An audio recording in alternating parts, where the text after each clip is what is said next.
Hey, what up, guys? So, discussing or continuing the year-end top 10s for the 168-pound super middleweight division. This video is going to discuss the number one fighter in that division, the undefeated WBA super champion, Callum Smith. He finishes 2019 number one. He entered the year number one, so he holds it down for 2019. He enters 2020 number one again for a second straight year. So congratulations to him for accomplishing that. This year, though, it wasn't as decisive as it was heading into 2019. He was coming off of 2018 where he had basically in the World Boxing Super Series finals at super middleweight, he had knocked out the number one fighter at 168, which was George Groves, a game veteran. He knocked him out in the 7th round, left no doubt he was a better man, undefeated fighter, but he struggled to get opposition. There wasn't a lot of guys that were signed with Matchroom and Eddie Hearn, which was the biggest problem early on. And there wasn't, there's just not a lot of guys were signing up to get in the ring with him because of his style. He's tall, he can box, and he's got some pop too. So I think guys are kind of staying away from him because he still wasn't that big name. He was waiting around for Canelo. The Canelo fight didn't happen. He couldn't, Canelo wasn't interested overall, like not enough to get in the ring with him, but Canelo was considering it. So he kind of was waiting around for that. When the Canelo fight fell through, he ended up defending his title against former two-time middleweight champion, but faded Hassan Nadam, older fighter. He decided to fight him, and he destroyed Nadam. Third round TKO victory, impressive. That was on the Anthony Joshua, Andy Ruiz 1 undercard. So, he got the win, stayed busy, but then still struggled to find opposition. So in November, he made a mandatory defense of his title against interim champion John Ryder, also from the United Kingdom. A lot of people thought he was going to blast Ryder out, and he just didn't. Ryder, was pressing him, was trying to make a fight of it. Smith boxed okay, but definitely not that great, and he got hit a lot, and it ended up going to the scorecards. He took a unanimous decision, but by very wide margins. This was a lot closer. I didn't score the fight personally, but I could tell that Ryder was winning some rounds, and he was doing well, and for a time there, he was beating Smith to the punch, so I didn't have a problem with Smith winning the fight. But winning the margins that they gave him the fight was ridiculous. I think it was like 9-3 and 10-2. It might even been 11-1 for one judge. So very poor scoring in that fight. And Callum Smith just kind of looked like workmanlike, kind of sluggish, like he was overlooking. But I was looking at it and going like, well, maybe he did this on purpose, because Triple G did something a couple years ago, and I think a couple guys are doing it. I don't know if Triple G was planning on doing it, but Triple G went out against Danny Jacobs because he ended up having a close, good fight with Danny Jacobs. I don't know if he meant to do that because Jacobs is a good fighter, or if he was just overlooking Jacobs, but the fact that he looked vulnerable in that fight and he almost lost, that's when Canelo decided to finally fight him. Prior to that, Canelo wasn't, Triple G was looking like a wrecking ball in a machine, like nobody could stop him, and wasn't looking vulnerable, and he was dominating everybody.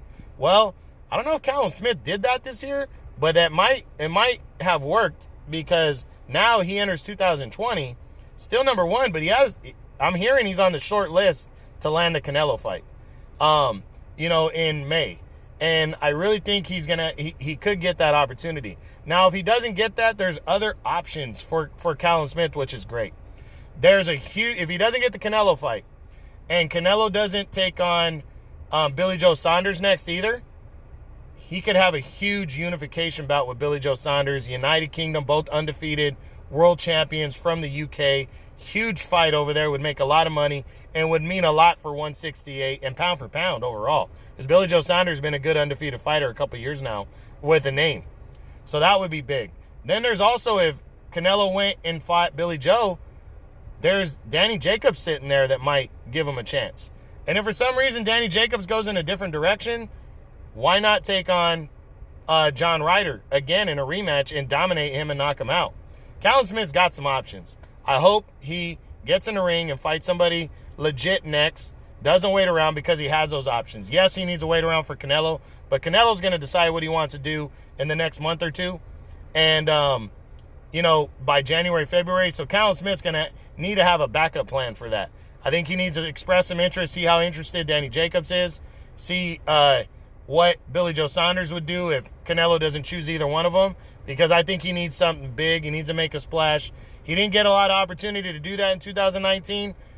You know, he hasn't had a big fight since George Groves in the finals of the World Boxing Super Series. He needs another big one for sure this year. And I think he's going to get it. I think eventually he's going to get that opportunity, and he should, because he is, in my opinion, still number one, maybe more by default this year. But I still think he's number one based on that win over Groves, and the fact that he's avoided. That does work in his favor a bit. But, again, he needs the opportunity, and I think he's going to get it. And now I want to talk about the state of the 168-pound super middleweight division. You know, this division is wide open this year. And now there's guys that are more willing to fight each other. You got Callum Smith leads the way, and Danny Jacobs and Billy Joe Saunders, John Ryder. They're all Matchroom guys, DAZN fighters. But then you got the other guys, David Benavidez, Caleb Plant, Caleb Truax, Avni Yildirim, Anthony Durrell. These guys are PBC guys, so they could fight each other. You know, and it's a good way to kind of clear up some room in the division and have a clear one, maybe top two fighters towards the end of the year. But then here's the trump card. I think Canelo is going to make his future, at least his 2020, is going to be in the super middleweight division. I really believe that. I think middleweight's a little tough for him to make now, especially since he just went up to 175 and looked really good. But I think 168 for his height is more his size, and I think that's what he's going to test out in May. And if he dominates, I think even if he fights Triple G towards the end of the year, that's going to take place at 168. So 168 is looking to become fucking hot in 2020. It's already hot right now. It's already a good division now. Danny Jacobs moving in with his name, 2 undefeated champions from the same backyard in the UK. And then you got the other 2 undefeated champions. So that's 4 undefeated champions, but the other 2 undefeated champions likely to unify with each other, and Benavidez and Caleb Plant on the PBC. You're going to have some big fucking fights at 168 in 2020, and I can't wait to see it. So make sure you're paying attention, and congratulations again to the number 1 super middleweight in the world at the end of 2019 and entering 2020.